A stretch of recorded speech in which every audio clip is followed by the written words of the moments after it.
I realize that since there's two of us, it's technically a comedy gang. So, watch out. Tonight, we're going to shake it up a little bit. We're going to turn it up to 11. We're going to weave you a tale that we've been rehearsing for 2 months. We started at 7. Alright, let's jam. Alright.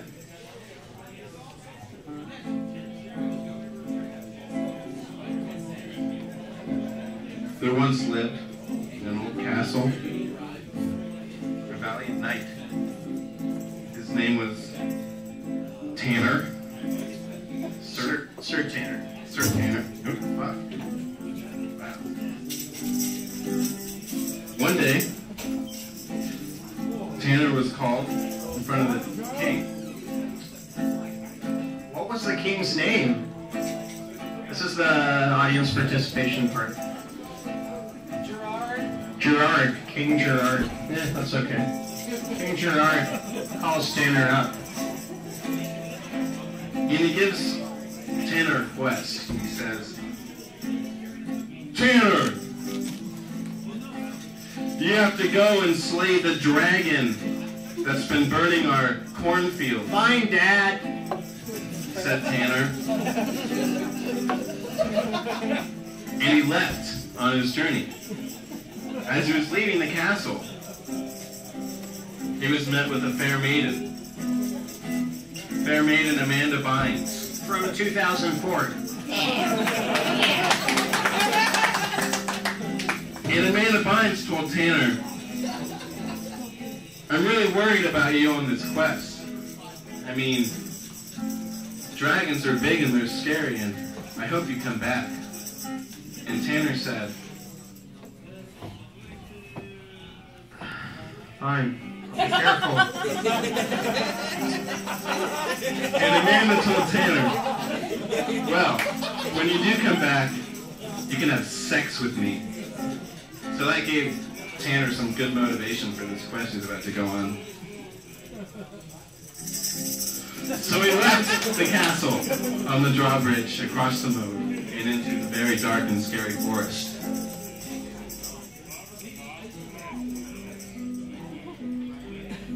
And in the forest, he left alone. There wasn't much there, a lot of ferns. But in the distance, between a few trees, he saw what seemed to be a light.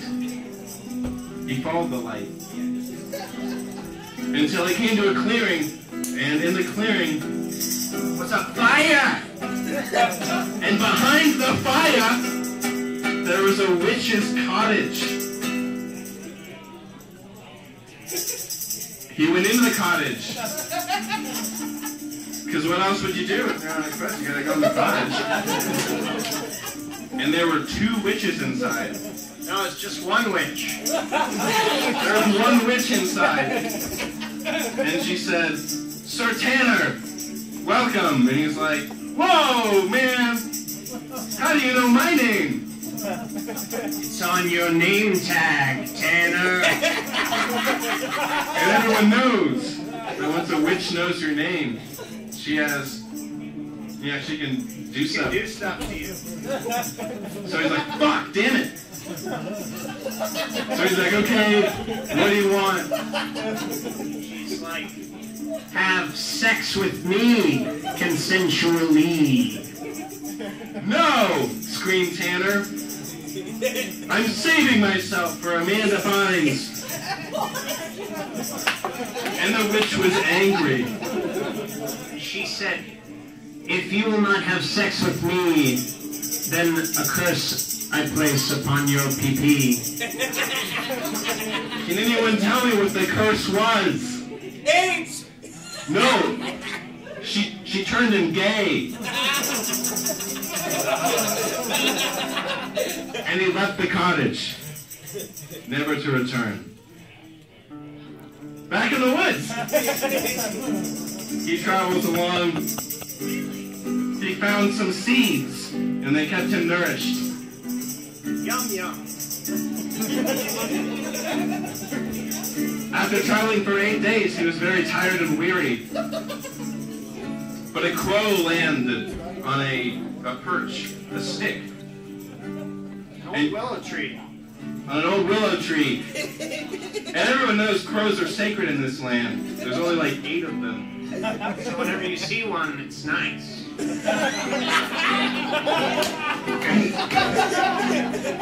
And they give you advice on your travels. And so he said, "Oh, great crow, what is my fate? What should I do? How do I get out of this forest?" And the crow said, "Suck my D." And so he did. And he's gay now, so he loved it.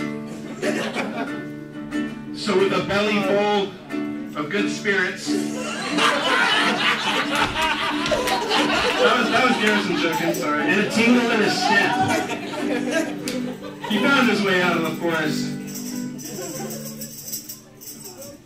and to the bus stop. I don't know the next part, so...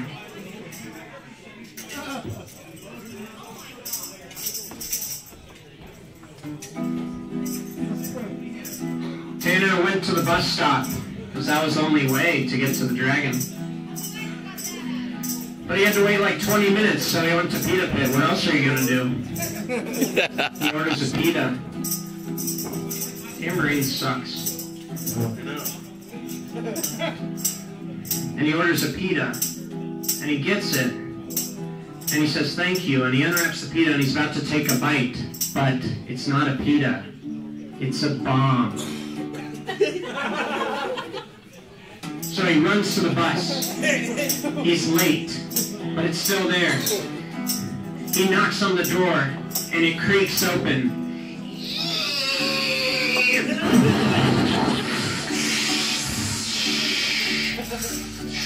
And there's lights, and they wave. And the bus driver says, "Where's your ticket?" Says, "I don't have a ticket, sir, but I have this bomb."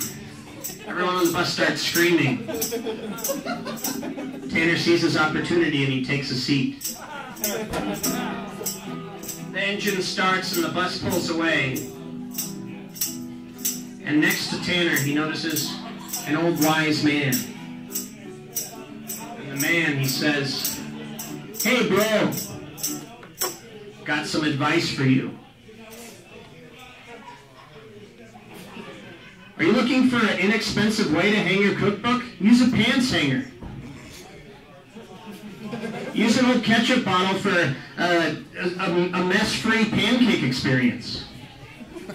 Do you have any knives lying around your house that are dull? Normally, see, watch this knife. This knife would normally need to be sharpened. See how the tomato sticks to the knife? It's doing more tearing than cutting. But don't worry. With this simple tip, you'll be able to sharpen any knives around your house. Just find a ceramic mug. Any old mug will work. Turn it upside down. What you're going to want to do is rub the knife against the unglazed ceramic bottom of the mug at a 30-degree angle on both sides. Don't try to cut the mug in half. Just gently rub it against the bottom.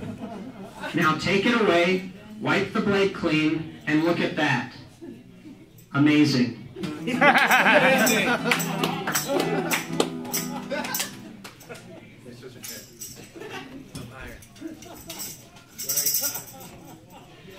Tanner gets off the bus. It's his bus stop. That's why he got off. And so, he enters the dragon's cave, because that's where the bus stop was, right at the dragon's cave. And he enters the cave. It's very spooky. It's very dark. It's very dank. There are clothes lying around. It's messy. It's disgusting. Dust everywhere.